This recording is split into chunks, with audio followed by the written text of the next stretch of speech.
Okay, so welcome to the Anxiety Hypnotherapist podcast today. I'm joined by Tom Paladino. Tom is a scalar energy researcher. And he's going to tell us all about scalar energy today. So, hello, Tom. Welcome. I am well. Thank you for the invitation, Mark. Thank you. No problem. Thank you for joining. So, can you tell us about scalar energy? What is it? Where does it originate? It's a new and emerging science.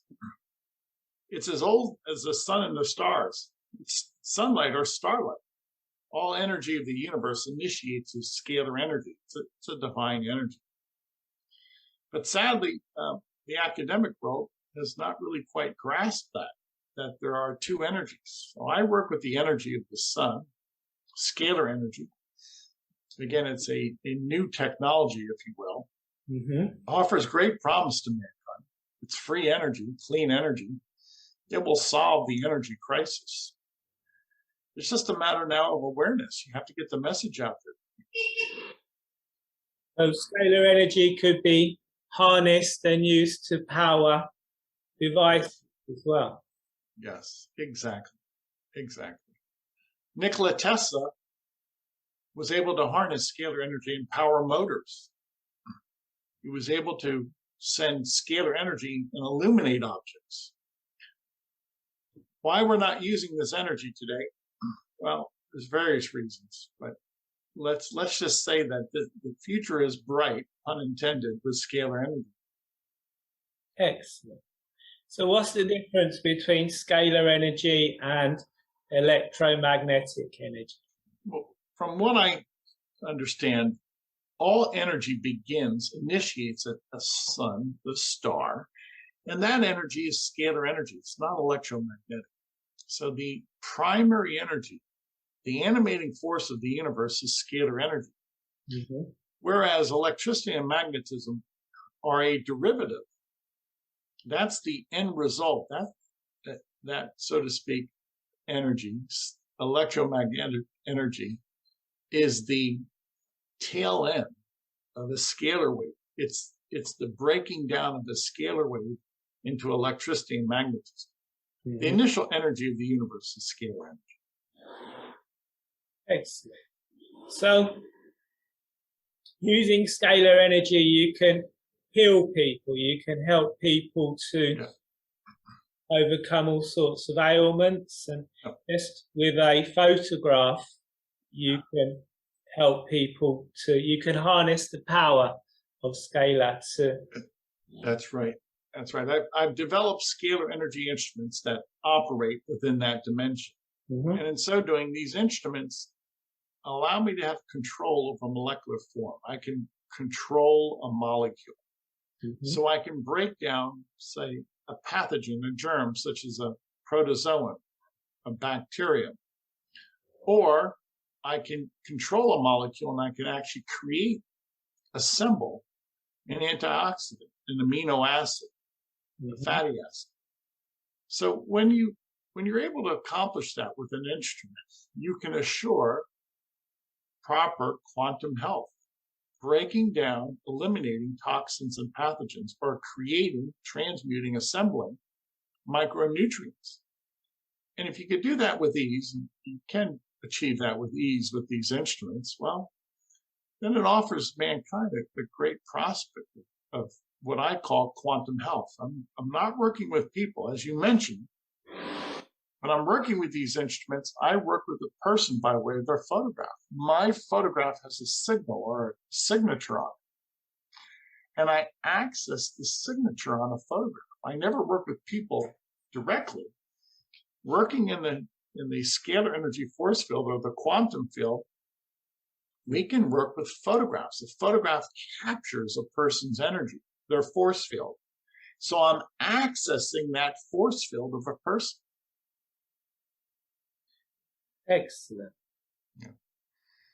And so, as you know, my podcast is all about anxiety. How can scalar energy help people with anxiety? Yeah, that's a great point. Well, what I've discovered with this energy, that it really is the animating force of everything, including emotions. It's the scalar energy is the animating force of brain waves. Scalar energy is the animating force of our psyche. So this energy, this scalar energy is informational. Now, you put that into context, well then our mind, our thoughts, our creativity, our emotions, our psyche, all of those are information. Now, some of that is good information. Some of that is harmful information. So I've developed these instruments to the point that they're so strong, I believe they will correct the conscience. I believe we can distinguish between right and wrong with the aid of scalar energy.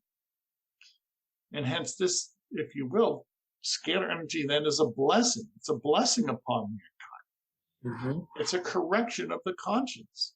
It's a correction of phobias. It's a correction of anxiety. It's a correction of depression. So if I'm working with a very powerful scalar energy instrument, I believe it has a direct interface with our brain waves, our chakras, our emotions, our psyche, our conscious and subconscious mind. And this, if you will, this afflatus or this instruction from this instrument has profound psychological and emotional implications. Excellent. So the scalar energy, does it go by any other names? Yes. Everybody, I always say this, everybody's an expert when it comes to scalar energy. Once we understand the common language, we'll realize just how common scalar energy is. Some people call scalar energy prana or consciousness. Others might call it 0-point energy or pyramid energy. Some people call it intuition. Some might call it a longitudinal wave. What am I getting at? It's non-physical intelligence. If the electromagnetic spectrum depends upon the movement of electrons and lines of force, of magnetism, we're not working with any protons or electrons. Scalar energy is non-physical. It is intelligence. It's divine intelligence. And everybody who thinks, everybody who has a mind, is using that paradigm.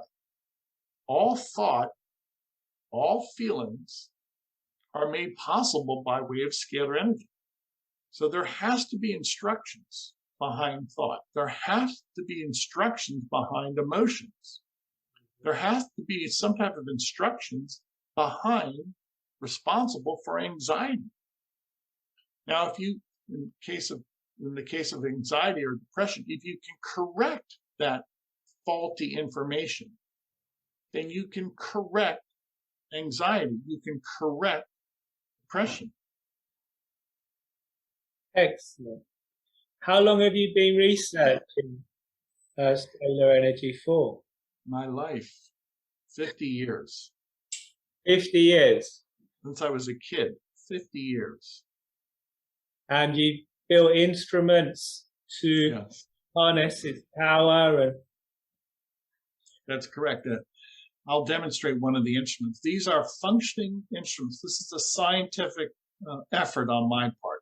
So I'm not per se using any other medium except a scientific instrument. What I'm demonstrating now is a scalar energy instrument. That's one of the custom built instruments that I work with.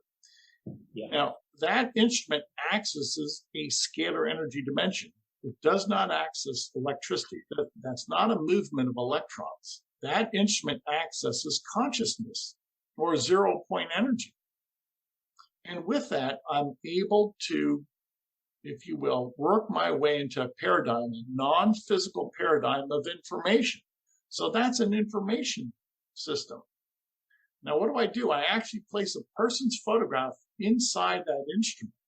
And then that instrument will access a person's emotional code or their intellectual code. That instrument will access the soul, mind, and body of a person. That's the new science of scalar energy, in which we're using information to correct the soul, mind, and body. It's non-physical. There's no chemicals. This is not surgery. This is not massage. It's non-physical intelligence. Mm-hmm. So, I suppose if I'm to see if I'm understanding this right, it's kind of like radio waves, and then you're harnessing those radio waves and directing them onto a specific goal. Yes. As way of an analogy, my cell phone uses electromagnetic energy. Yes. It will accept a microwave signal. Well, we don't use electricity. We use scalar energy. And instead of sending energy to a cell phone or communicating cell phone to cell phone, I communicate by way of a person's photograph. Mm-hmm. A person's photograph is like a cell phone. Obviously, my voice is not in a cell phone. Okay, your voice, Mark, is not in a cell phone. Or when we go FaceTime, okay, and we have a video, obviously no human being is inside my cell phone. It's their image. It's their, if you will, electronic signal. Well, I work with scalar energy signals. And the beauty of this energy, you don't have to visit a clinic. You simply email. All of my work is done by way of emailed photographs. Today in my laboratory, I'm working with 500,000 people by way of an emailed photograph. Mm-hmm. So that's the projection here. This is where we're going with this energy. It's incredible, the potential. Excellent. So, if scalar energy is all around us, and what is it that causes people to, is it a disconnection from that energy that causes people to develop illnesses and sickness? Or? Yeah, that's a very good point. I believe if you look at disease, mm-hmm. it has to be wrong information, mm-hmm. wrong intelligence, incorrect information. Yeah. Incorrect information. So prior to any action, you have to have instruction. Well, if we have perfect instructions, then we'll have perfect health. And what I'm trying to get at with scalar energy is to bring mankind back to perfect health, to the Garden of Eden, where everything was perfect. Everything was in order. There was only harmony. So if a scalar energy instrument can impart perfect instructions, then you will have perfect health. Mm-hmm. Excellent. So you mentioned Nikola Tesla. Who else has researched this energy before? Yeah, too few researchers who developed the expertise. A man by the name of Thomas Moray, mm-hmm. Galen Hieronymus, a Russian, Kozarev, but just too few. Why? Because it's such a broad field. It's the energy of the cosmos. What am I getting at? Only a few researchers have been able to develop, perfect scalar energy instruments that can control this energy. Mm-hmm. Now, that's a shame, because if we can control this energy and demonstrate that it's free energy and clean energy and super abundant, this should solve the energy crisis, amongst other problems. So a scalar energy instrument, in my estimation, is a miniature star. Mm-hmm. What do I have? I have miniature stars. Now, what is a star? Perfect energy, infinite supply, super abundant, clean, with no side effects. So once we incorporate scalar energy, this free, clean energy of the universe, we will solve the energy crisis. Mm-hmm. So it will solve the energy crisis, and everyone will have better health and healthier emotions. Or yes, exactly. So let this be a clarion call to everybody in the world. This technology is about to present itself to the world. And now once the world embraces this and then demands this type of technology, mankind will advance. Technology is our servant. And once this technology serves our needs, we will advance. The human race, mankind will advance with this new technology. Excellent. Can you explain a little bit more about how the energy can transmute matter? Yeah. I'm going to use my 2 fingers. If this represents a molecular bond, an atomic bond, it's held together by intelligence, scalar intelligence. So a scalar energy force field will hold together matter. Or if you negate that intelligence, matter will fall apart. So what do I propose? What is advantageous we create, such as a vitamin and antioxidant. We actually create that micronutrient. If something, a pollutant, a toxin, or a pathogen, some type of antigen is harmful to human health, we transmute it. We break it apart. So this is the easy way to create what's favorable and to break apart, to disassemble what's unfavorable. Excellent. Excellent. And so how do you perceive it being possible to harness it to power the world? Yeah, power the world. I'll give you a few examples. Nikola Tesla was able to use a scalar energy motor to power a car. Tesla was riding around in a car with a scalar energy motor. The car was not working under a combustion engine. So Tesla was able to retrofit a car and power that car with free star energy. Well, imagine if we were doing that today. We would not be paying these ridiculous prices at the gas pump. We would not be polluting the atmosphere. We would be working with free, clean energy from the stars to power our cars. Now we have to revisit what Tesla accomplished. And if we can do that, we can solve the energy crisis. Tesla was able to broadcast this energy, radiant energy, scalar energy, and illuminate objects. If you look at his work, he built a scalar energy tower in Long Island, New York. That tower did not have any wires, any telephone poles, any substation. So you have to ask yourself, what powered the tower? It was the stars. Okay. So that star tower was able to produce free energy, scalar energy, and broadcast it. So he was well on his way to solving the energy crisis, but evil forces stood in his way. Yeah. So oil. Yeah. People invested in oil, didn't want that information getting out into the world. Exactly. That's the impediment right now. It's a great technology. Once the world realizes this technology, they will ask for it, demand it, embrace it. But the impediment right now is the cabal. The cabal does not want mankind to realize this gift from God. Why? This energy is free. You're not going to be making money off of people. And you're not going to control people. So scalar energy represents the leveling of the playing field, if you will. Scalar energy represents a new paradigm. And that new paradigm will make obsolete many industries, many monopolies, frankly. And this is the real crux of the matter on a political scene. That free energy is indeed being embraced by people, but it is anathema to the Illuminati. Free energy will destroy that paradigm of the one world order. And so what phenomenon have you experienced working with scalar energy?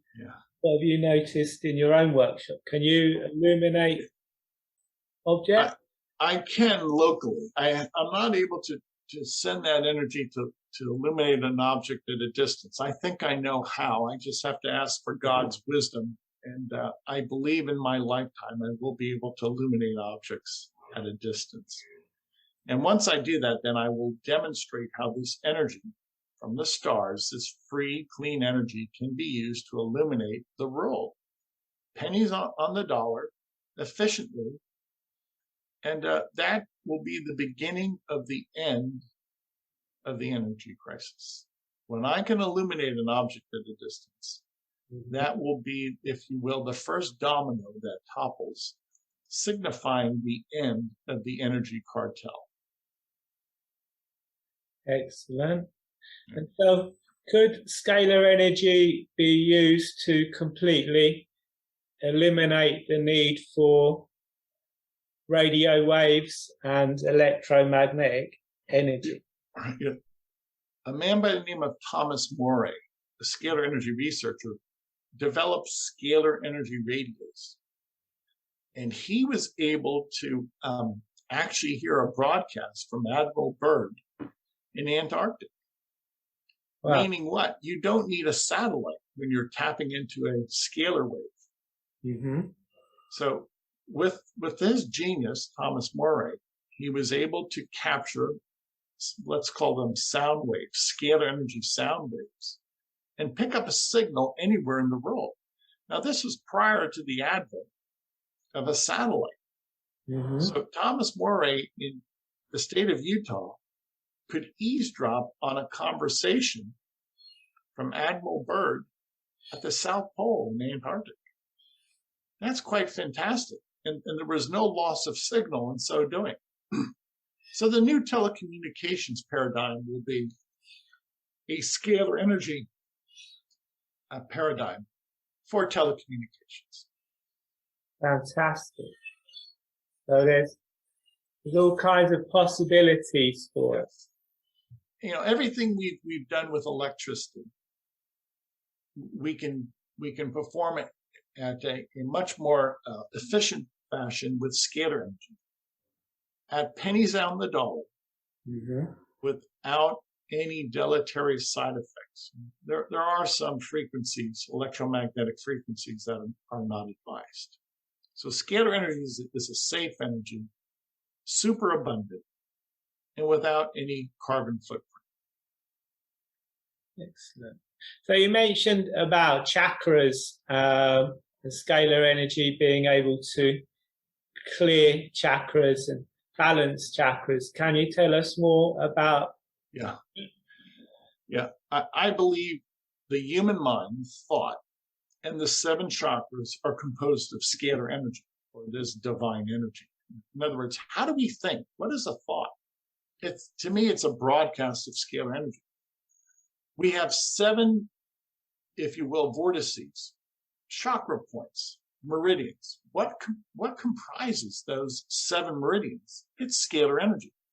So scalar energy intelligence, human thought, and scalar energy intelligence, the 7 chakras, are the driving force, the animating force of thinking and our chakras. Now, pursuant to what you're doing, if we can correct the chakras with the scalar energy instrument, put those chakras in balance, that helps many people with anxiety issues, with depression issues, with phobia, with some type of addiction.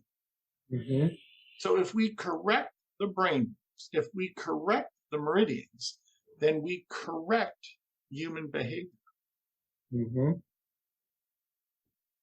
Excellent.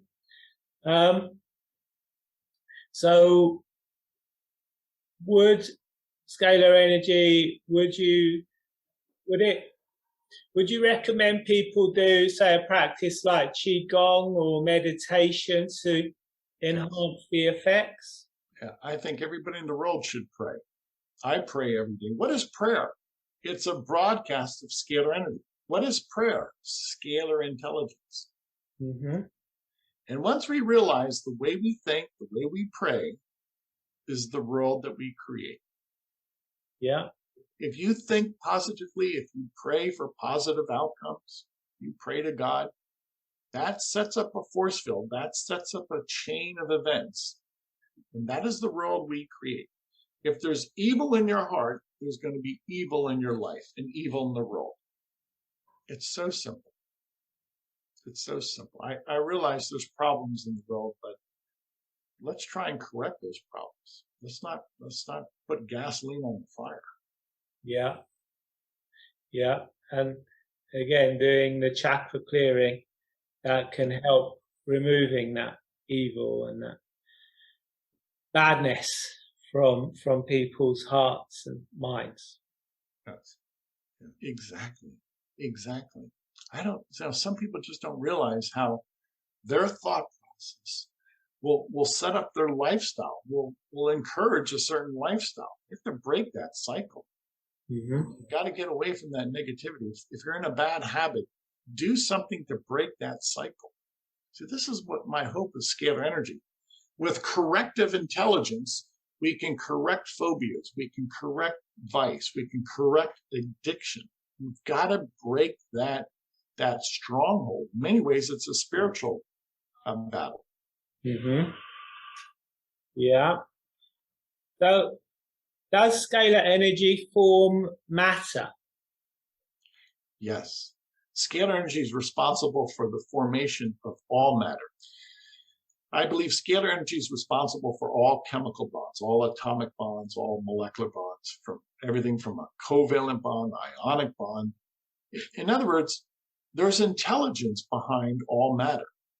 I don't care if it's hydrogen, sulfur, carbon. I don't care if it's a macromolecule or a galaxy. There's order, there's intelligence. And what is that? That formative intelligence is scalar energy. Scalar energy maintains the smallest atom. Scalar energy assembles, maintains the largest galaxy. Before you have an end result, you have to have intelligence. So the intelligence precedes action. It is scalar intelligence that's responsible for the order of the universe. Excellent. So it keeps everything together, keeps everything in place. Yes, exactly. It's order out of chaos, yes. And that only makes sense. If you look at the eloquence of the physical universe, there's such harmony. Everything is well proportioned. Everything is in order, as long as man doesn't get involved and try and change that natural order. I mean, I took my dog for a walk this morning. The trees are beautiful. Nature is beautiful. The clouds are beautiful. The sky is beautiful.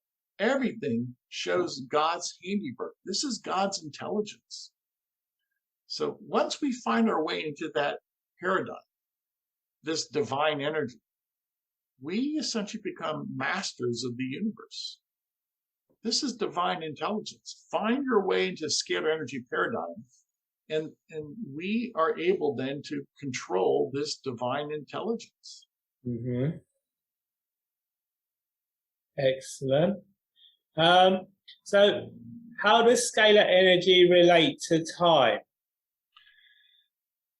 If you look at a scalar wave, it's a double helix. It, if you will, in ratio and proportion, it's identical to DNA. And when you rotate that double helix in one direction, time moves forward. Rotate that double helix in the opposite direction, time moves backwards. So time is the result. Time is dependent upon scalar energy. The flow of scalar energy is responsible for the flow of time. So time is the effect. Time is the result. The cause is scalar energy. There's a cause and effect relationship. Time is dependent upon scalar energy. Scalar energy is the animating force. Scalar energy serves as the instructions for time. So would it be possible to harness scalar energy for time travel? Yes. Yeah. There was a Russian scientist, Viktor Grebennikov. He developed scalar energy anti-gravity platforms. And in so doing, those platforms allowed him to move around at an incredible speed, velocity. and he never had any G forces because he was within this local environment of scalar energy. So in respect to time travel, well, he automatically was time traveling when on this scalar energy platform. He observed anytime he was aloft on this anti-gravity levitating platform, his wristwatch did not show time. His wristwatch stood still. Time stood still. So Grebennikov proved by those experiments that when he was in an anti-gravity scalar energy force field, time did not factor. Time did not advance. Time stood still.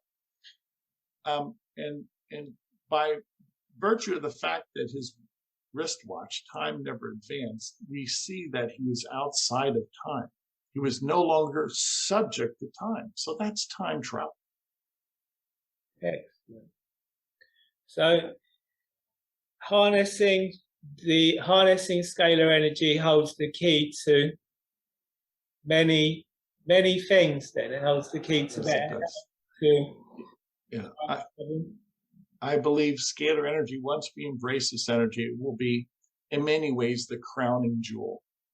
It will be a technological achievement, and most importantly, an advancement for mankind. The human race, humanity will advance, and we will overcome, we will solve many of our problems.